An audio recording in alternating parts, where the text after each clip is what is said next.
கொஞ்ச நாள் வண்டி கழுவாமல் வச்சிருக்கலான்னு பார்த்தா பொறுக்காது இந்த வாகனத்துக்கு. நம்ம மேலே என்னதான் காண்டோ தெரியல. டிரைவர்களோட அப்படி காண்டு இந்த குவைத்தில் இருக்கக்கூடிய வெதருக்கு பாருங்களேன். அம்மை போட்ட மாதிரி லைட்டாக தொளிச்சு விட்டு போயிருக்குது வண்டி ஃபுல்லாகவே. ஏன் தான் இப்படி பண்ணுதுன்னு தெரியலை. அவ்வளோதான் மழை பெஞ்சது குவைத்தில் இப்போ கொஞ்சத்துக்கு முன்னாடி.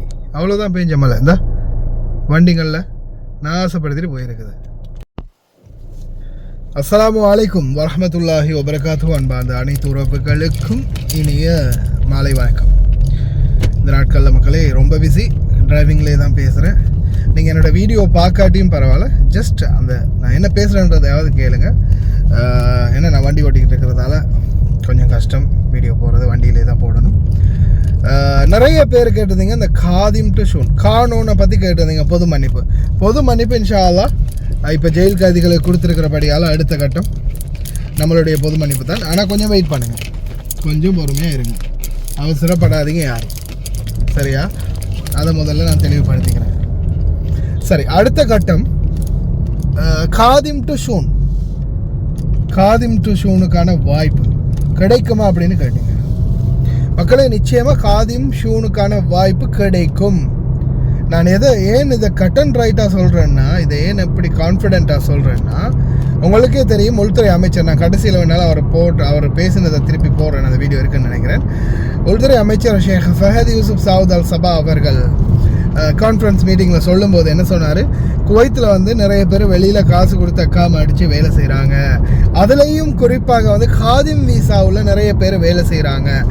இந்த பணிச்சட்டத்தை மீறுறதை தடுக்கணும்னா நிச்சயம் அதுக்கு நாங்கள் இந்த மாதிரியான வாய்ப்பை கொடுத்தே ஆகணும். அதனால தான் ஃப்ரீலான்ஸ் வீசா நாங்கள் ஓப்பன் பண்ணுறதுக்கு முடிவு செஞ்சுருக்கிறோம்.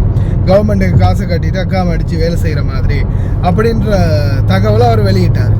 இப்போ பாருங்கள், உங்களுக்கே தெரியும் குவைத்தில் அவங்களே சொல்கிறாங்க 170% பேர்கள் இந்த குடியுரிமை சட்டத்தை மீறி வேலை செய்கிறவங்க காதிம் வீசாவில் தான் வெளியில் வேலை பார்க்குறாங்க அப்படின்ற மாதிரி அவர் கான்ஃபிடென்ட்டாக சொல்லியிருந்தார். அப்போது இவங்க இந்த காதிம் வீசாவில் இருக்கிறவங்களை இவங்களுடைய ஃப்ரீலான்ஸ் வீசாவுக்கு மாற்றணுமா இருந்தால் நாட்டுக்கு போயிட்டு வாரதுன்றது சாத்தியம் இல்லை. எல்லோரும் வெளியே போயிட்டு திருப்பி வாங்க அப்படின்னு சொல்ல முடியாது. ஏன்னா அப்படி யாரும் போயிட்டெல்லாம் வர மாட்டாங்க, அக்காம அடிச்சிருப்பாங்க. அதனால் அவங்க எப்படியுமே அதே வீசாவிலே தான் கண்டினியூ பண்ண பார்ப்பாங்க.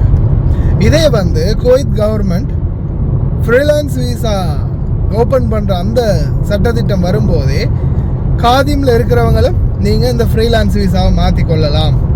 உங்களுடைய கஃபீலுடைய அனுமதியோட ரிலீஸ் எடுத்துகிட்டு நீங்கள் இதுக்கு முன்னாடி காதிம் டு ஷூன் எப்படி மாற்றினீங்களோ அதே மாதிரி நீங்கள் இந்த ஃப்ரீலான்ஸ் வீசாவை மாற்றிக்கொள்ளலாம்.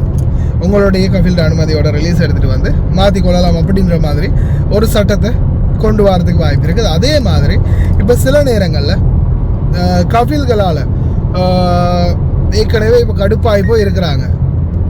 ஏன் நிறைய கஃபீல்களுக்கு இப்போ கிடைக்கக்கூடிய லாபம் இல்லாமல் போகுது. இந்த ஃப்ரீலான்ஸ் வீசா ஓப்பன் பண்ணதால கவர்மெண்ட் இனிமேல் அவங்களுக்கு லாபம் கிடைக்காது, எல்லாமே கவர்மெண்ட்டே அக்காமா அடித்து கொடுத்து வாங்க போகிறாங்க. அப்படி இருக்கிறதால இப்போ சிலர் ரிலீஸ் கேட்டால் என்ன செய்வாங்க, ரிலீஸ் கொடுக்காமல் இருக்கிறதுக்கு வாய்ப்பு இருக்குது. அப்படி ரிலீஸ் கொடுக்காமல் இருக்கும்போது ஒருவேளை கவர்மெண்ட்டே இதை இந்த மாதிரி நான் காசு கொடுத்து அக்காம அடித்தேன், கஃபீல் இந்த மாதிரி பண்ணிட்டார் அப்படின்னு நம்ம போய் கம்ப்ளைண்ட் பண்ணும்போது அவங்களுடைய அந்த அக்காமாவை கஃபீலுடைய அனுமதியே இல்லாமல் நம்மளுக்கு ரிலீஸை பெற்றுக் கொடுக்கறதுக்கு வாய்ப்பு இருக்குது. அது நீங்கள் காசு கொடுத்து அடித்து வேலை செஞ்சுருந்தீங்க அப்படின்ற பட்சத்தில். அதுக்காக சும்மா வீட்டில் வேலை செஞ்சவங்கெல்லாம் போய் எனக்கு கஃபீலுடைய அக்காமா வேணாம், இதை மாற்றி கொடுத்துருங்க அப்படின்னு சொல்லி நேற்று முந்தின நாள் நம்ம உடனே அப்படி பண்ணினோன்னா அதெல்லாம் செல்லுபடி ஆகாது. உண்மைக்குமே கன்ஃபார்மாக கான்ஃபிடென்ட்டாக அதே மாதிரி அவங்களுக்கு பணம் கொடுத்ததில் ஏதாவது ஒரு ஆதாரத்தோடு நீங்கள் போய் இந்த மாதிரி பணம் கொடுத்து அக்காம அடித்தேன், இப்போ ரிலீஸ் தர மாட்டேங்கிறாங்க அப்படின்னு அவங்க மேலே ஏதாவது கேஸ் போட்டால், ஏன்னா இது கவர்மெண்ட்டே இதை தெரிஞ்சதுக்கு அப்புறமா தானே இந்த சான்ஸை கொண்டு வராங்க.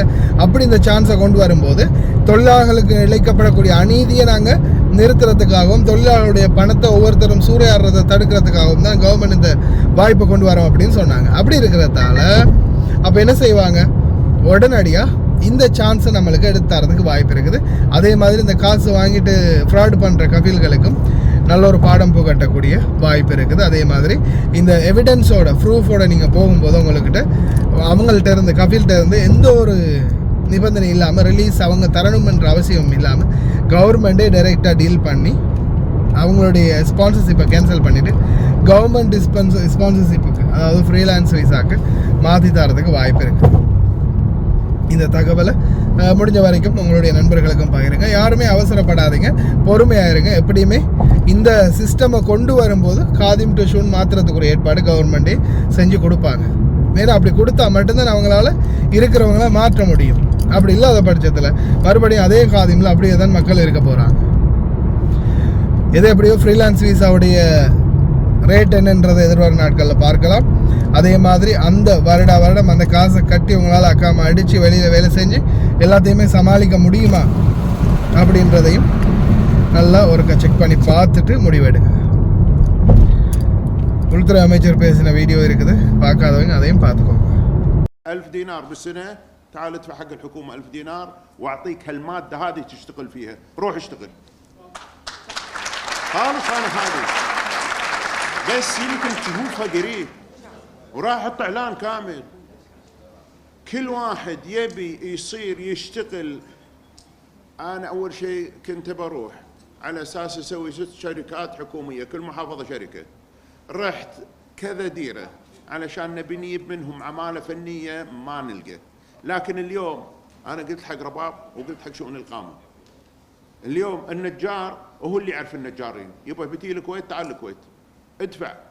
يعني بدال ما نقول الإقامة ب50 دينار مثلا احنا ولا بكم، ادفع. يبغى نبي نحط القيمة اللي اليوم المتوسط اللي قاعدين نشوفه قاعد ياخذون التجار إقامات من 750 ل 1000، ادفع 750 ل 1000. طق مرض تاجر الإقامة، خلي الحكومة تستفيد وتعال انت اشتغل بعنوان معلوم برسوم عارفها بكل شيء، راح تنحل. هذا أكثر شيء أنا شاغل بالي. ليش إن أول شيء لما بديت أنا أبعد الناس هذيل اللي مادة 20 يشتغلون غيره، اللي كان يصبغ الغرفة ب100 صارت ب300. أنا أشعر بهذه من أول ما جيت، وأنا كنت أعاني وأنا عندي بيوت بنيت حق عيالي، أدري هذيله، بس كنت أدور الحلول المناسبة. الكمال حق الله سبحانه وتعالى. أنا رباب نبي نقعد ونجيب الناس اللي يقعدون خلينا نحلها، ماكو خلال شهرين أبيها تنحل، وأنا قايل حق الإقامة يعدلون لنا مادة. الشيء الثاني